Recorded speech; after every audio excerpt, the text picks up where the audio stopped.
Christmas వేడుకల్లో పాల్గొంటున్న గౌరవ జిల్లా కలెక్టర్ గారు, గౌరవ ఎస్పీ గారికి, గౌరవ జాయింట్ కలెక్టర్ గారు, ఇతర మా మున్సిపల్ చైర్మన్లకు, పట్టణ కాంగ్రెస్ అధ్యక్షులకు, వైస్ చైర్మన్ గారికి, వేలాదిగా వచ్చేసిన క్రైస్తవ సోదరులకు ముందుగా క్రిస్మస్ శుభాకాంక్షలు తెలియజేసుకుంటూ, దాంతోపాటు ఇంకా 5 రోజులు రాబోయే నూతన సంవత్సర శుభాకాంక్షలతో రాబో కాలంలో ఒక ఇందిరమ్మ రాజ్యం, ఒక ప్రజా పరిపాలన రాబోతుంది.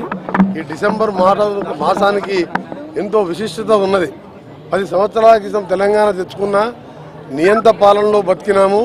ఇప్పుడు ప్రజాస్వామ్య పాలనలో కాంగ్రెస్ ప్రభుత్వం, సోనియా గాంధీ ఇచ్చిన తెలంగాణ ఈరోజు 4 కోట్ల మంది కోసం ఇలా ఇచ్చిన తెలంగాణ నలుగురు పాలైతే, ఈ డిసెంబర్ మన విముక్తి కలిగించిన ఈరోజు క్రైస్తవుల అది ప్రపంచం ఎక్కువ మంది జరుపుకునే పండుగ క్రిస్మస్ పండుగ.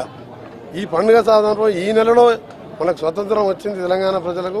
తప్పకుండా ఇచ్చిన 6 గ్యారంటీ పథకాలే కాదు, ఇవ్వని పథకాలతో పాటు ప్రతి ఒక్క పౌరుడికి అందుబాటులో ఉండడం, ప్రజావాణి కార్యక్రమాన్ని కూడా ఈ నెల 28కి వెళ్ళి మొదలు పెడుతున్నాం.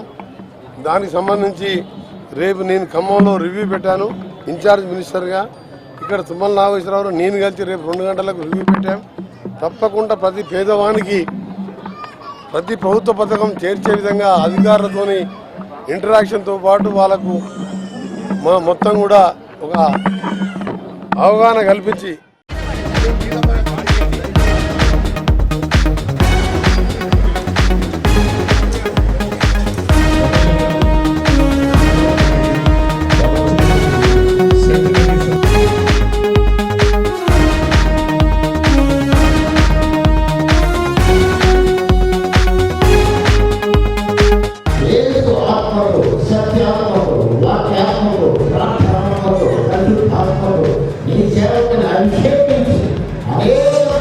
ఆశీర్వాదకరంగా